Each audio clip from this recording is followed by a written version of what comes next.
여러분 반갑습니다. 아버지와 아들 신학 함께 시간이 돌아왔습니다. 아, 올바른 신학으로 무장하는 것이 왜 이렇게 중요할까요?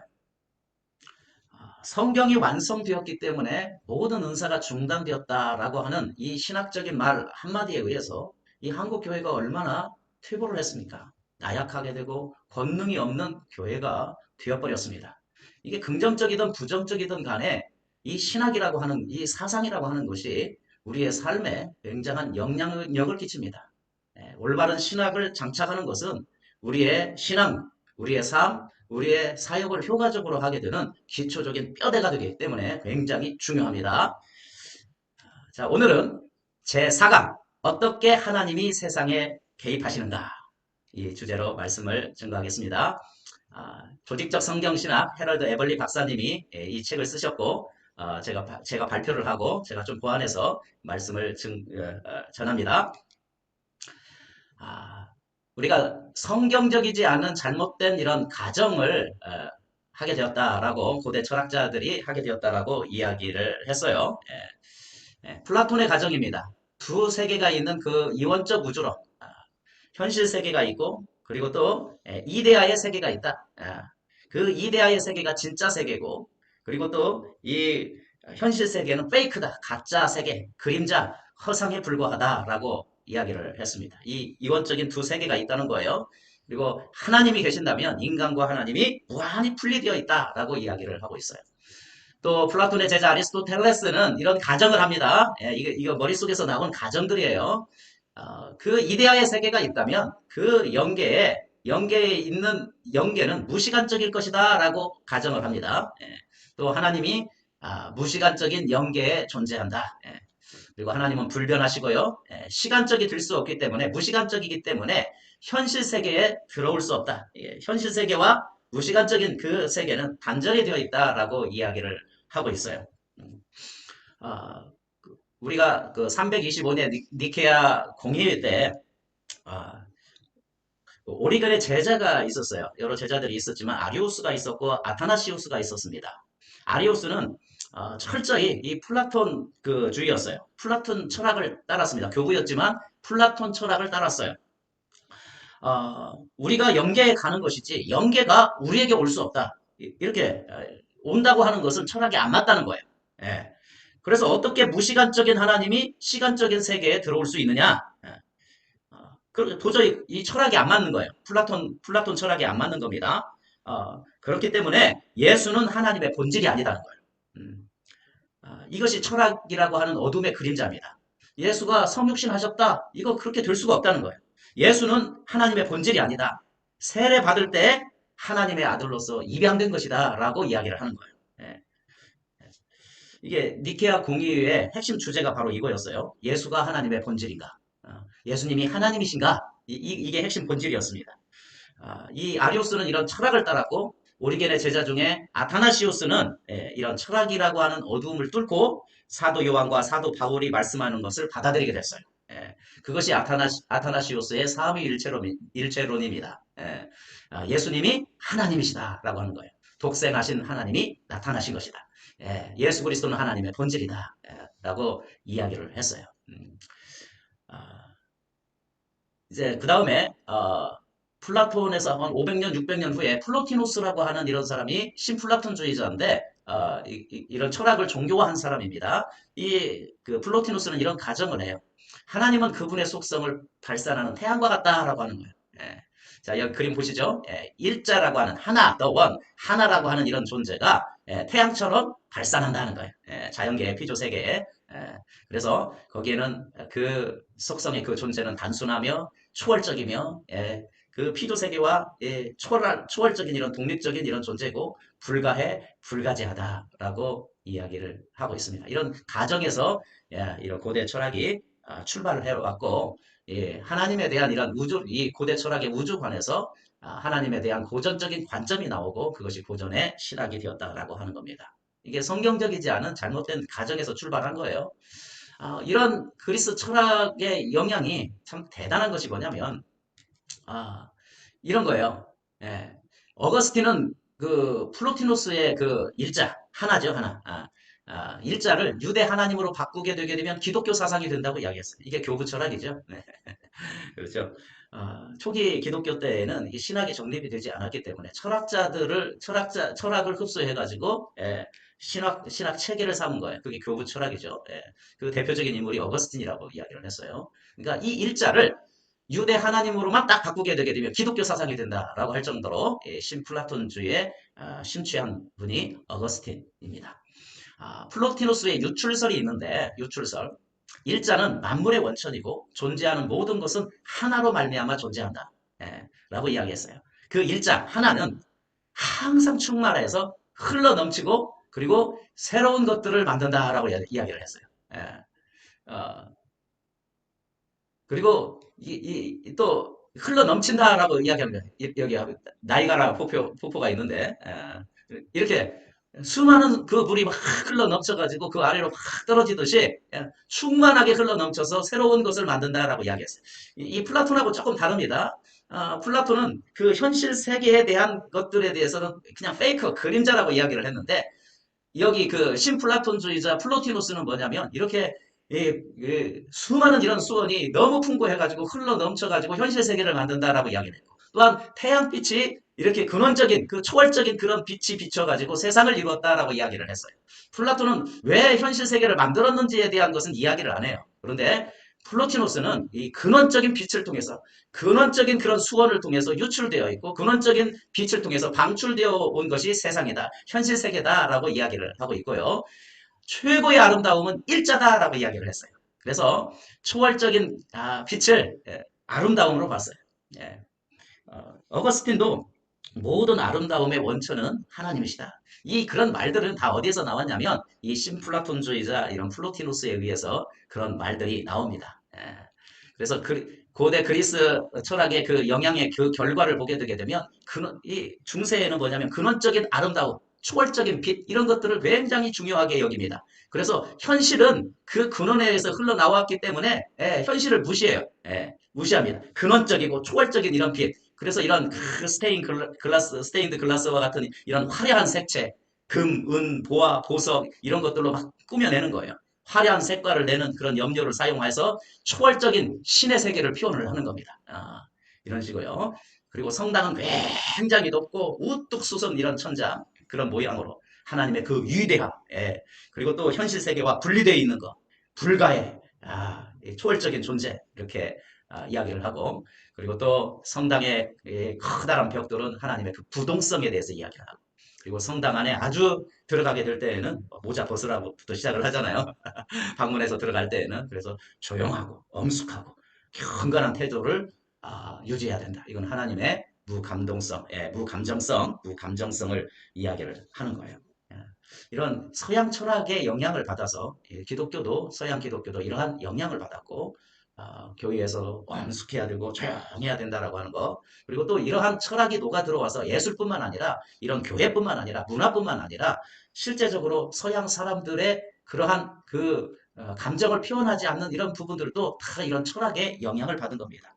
뭐 우리 동양 사람들은 뭐냐면 뭐 싸울 때 막 우퉁 벗고 막 욕하고 막 이러잖아요. 그런데 서양 사람들은 감정을 막 억누르죠. 겉으로는 굉장히 나이스한 척 하다가 막 그 분노를 못 참고 얼굴로는 표현은 하진 않지만 뒤에 돌아와서 총을 쏴서 죽인다는 말 있었잖아요. 그죠? 이렇게 감정을 다른 사람에게 표현하지 않는 것 이런 것들이 다 어디에서 나왔느냐? 이런 고대 그리스 철학의 이런 사상에서부터 비롯되었다. 이것을 받아들인 이런 결과로 되었다라고 하는 것을 우리가 알 수가 있다라고 하는 겁니다. 이런 가정이 정말 우리 인류에 지대한 영향들을 많이 끼쳤고 우리 기독교 사상뿐만 아니라 전 세계 문화, 경제, 정치, 예술 영역에 엄청난 영향을 끼쳤습니다. 자, 그러면 오늘은 어떻게 하나님이 세상에 개입하시는지 고전적인 관점을 먼저 살펴보도록 하겠습니다. 플로티노스의 우주론과 신개념 이렇게 일자에 의해서 속성을 발산한다. 태양빛처럼 속성을 발산한다라고 하는 이러한 개념 하에서 비롯이 되어 일자의 신성한 단순성이 있습니다. 이 하나라고 하는 이러한 그 존재, 이 속성들이 유출된다라고 이야기를 했어요. 그 유출설에 보게 되게 되면 그 존재하는 그분은 풍성하시기 때문에 물이 흐르고 그리고 태양빛이 비치는 것처럼 발산한다 했는데 그 일자에 대해서 자각을 하게 되면 그것이 정신인 거예요. 그게 정신이 흘러나오는 거예요. 그 정신을 카피한 것이 영혼이고 그리고 영혼의 물질 세계, 자연계에 어떤 영혼이 되게 되면 영혼이 많이 들어가 있으면 고등생물이 되는 거고 영혼이 적게 들어가 있으면 하등생물이 되는 거고 그 다음에 영혼이 없으면 그 무생물, 바위와 같이 돌같이 영혼이 들어가 있지 않은 것은 뭐예요? 무생물이 되는 거예요. 어, 이렇게 하나님이 그렇게 유출된다고 그랬는데 하나님이 단순하다면 그분의 뜻도 속성과 분리될 수가 없어요.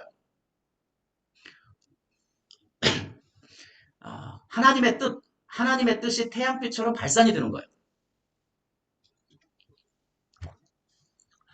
거기에다가 여러분 거기에다가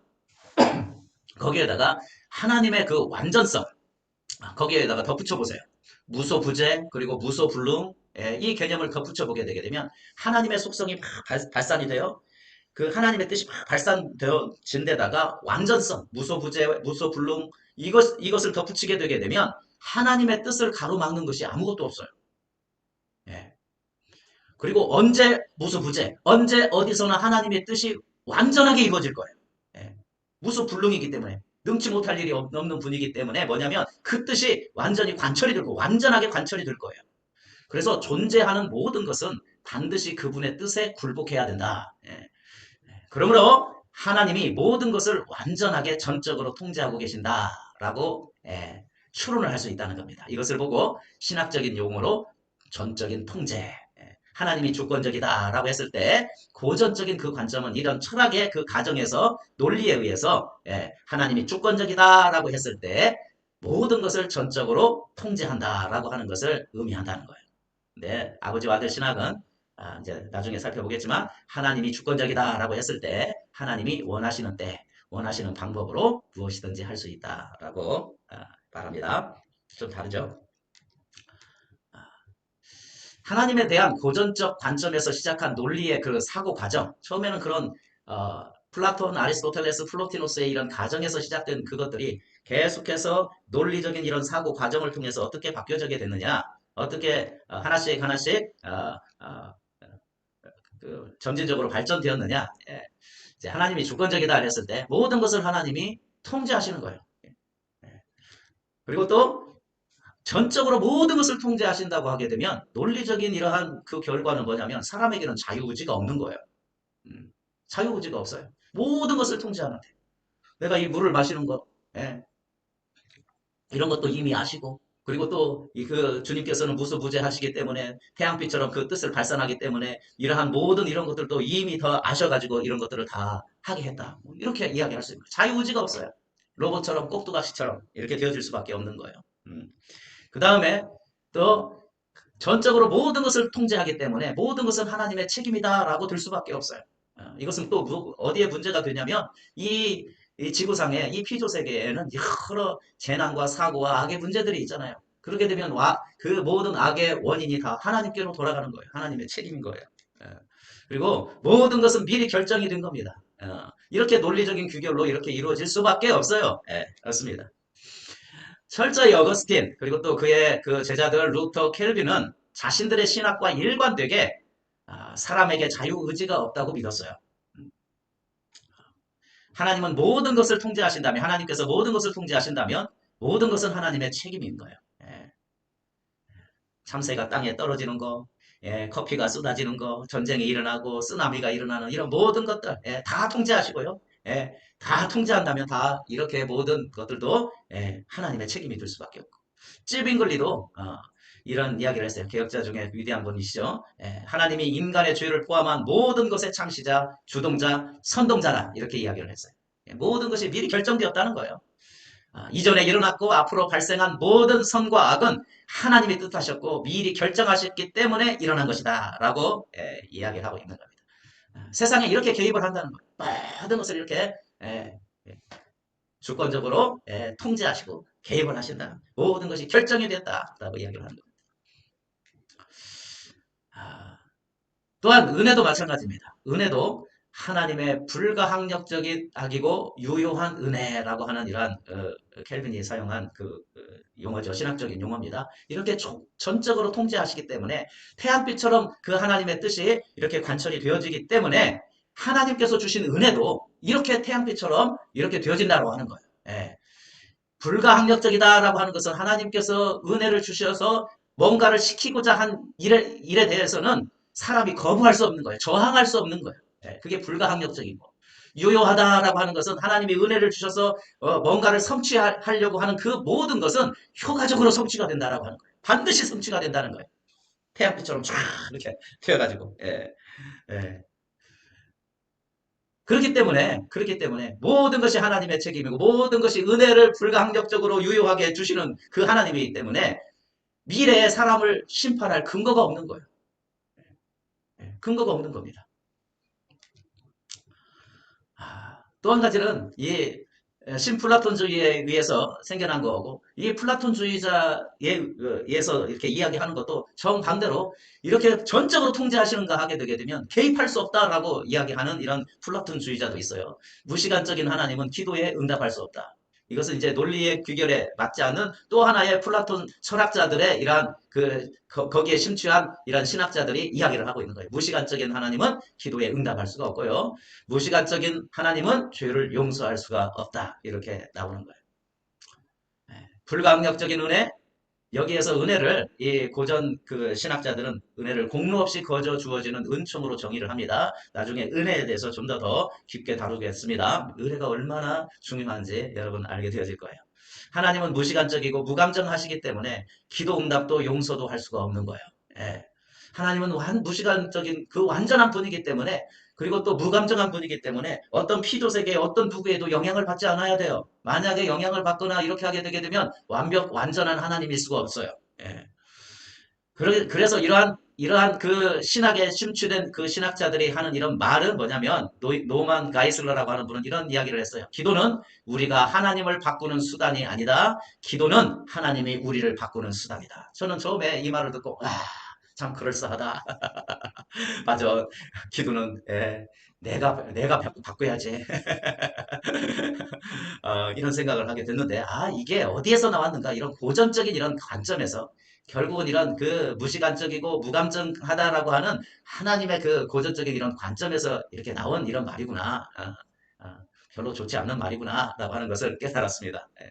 물론 우리가 성경 말씀이나 우리가 하나님과 대할 때 우리 자신이 반드시 바꾸고 회개하고 체인징 마인드를 해야 할 것들이 있어요. 그러나 기도는 뭐냐면 우리가 부르짖고 우리가 애통하고 우리가 그 고통 속에서 부르짖고 탄식할 때 주님께서 우리의 고통을 하시고 그리고 감정을 같이 공유하시고 그리고 또 구속하기로 사람을 선택하시고 또 구속의 큰 팔로 전능한 팔로 우리를 구속하시는 거예요. 감정이 변하시는 거예요. 예. 그래서 목자처럼 원수가 오게 되면 소리 지르면서 막대기로 채찍으로 휘두르면서 쫓아내시기도 하시고 사랑하는 그 양들을 품에 안으시고 그런 하나님이시네요. 그런 아빠 아버지시네요. 그런 목자십니다. 예. 물론 일관된 고전 신학자, 개혁 신학자들도 하나님이 기도 응답을 하시고 죄에 용서한다고 하는 것을 믿습니다. 이걸 믿어요. 그런데 이러한 고전 이런 철학의 그런 이런 틀을 버리지 아니하고 성경을 취하니까 이게 모순이 되는 것들이 너무 많다는 거예요. 그래서 정의를 바꾸거나 신인 동영론으로 수사법으로 그걸 해결해 버리는 거예요. 그런 모순성을 대부분 무시하거나 그리고 또 신비로 돌려버리는 겁니다. 하나님이 전적인 통제하는 것과 그리고 또 우리 인간의 그 자유의지, 우리 인간의 책임도 있다라고 하는 것을 대부분 다 믿어요. 그런데 이거 모순이잖아요. 모든 것을 전적으로 통제한다라고 하게 되게 되면 자유의지가 없잖아요. 예. 논리적으로 안 맞잖아요. 그런데 이런 모순성으로 그냥 모순성을 무시하든지 아니면 이것은 신비다라고 신비로 돌려버린다라고 이야기를 하는 겁니다. 예. 어디에서부터 잘못됐느냐? 잘못된 가정에서 잘못된 결론을 낳습니다. 여기에서부터 출발하는 거예요. 그래서 고대 철학자 플라톤, 아리스토텔레스, 그리고 또 신플라톤주의자 플로티노스의 그러한 일자 사상의 우주관과 그리고 또 실론, 이런 틀을 먼저 벗어버려야 돼요. 가정을 벗어버려야 됩니다. 이거를 신성한 소처럼 이거를 놔두고 신학을 또 하기 때문에 자꾸 모순이 있는 건데, 이런 잘못된 가정을 그대로 놔두고 신학하려고 하는 거예요. 여러분, 분명한 것은 잘못된 가정이 잘못된 결론을 낳습니다. 베네딕트 스피노자라고 하는 이런 17세기의 분이 있는데, 이분은 철저히 플라톤주의입니다. 하나님의 무감정성, 하나님은 감정의 영향을 받지 않는다. 이런 거예요. 신은 더 큰 완전성이나 더 낮은 완전성으로 변할 수가 없다는 겁니다. 변한다고 하게 되면 신이 아닐 것이다 라고 이야기를 하는 거예요. 완전함이 깨어진다라고 생각을 하는 거예요.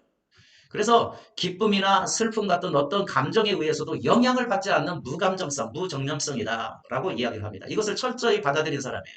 그렇기 때문에 스피노자는 그렇다면 신은 세상에 개입하지 않을 것이다 라고 하는 거예요. 신은 특별하게 심판자이거나 섭리자로서 역사 속에서 활동하지 않는다라고 이야기를 합니다.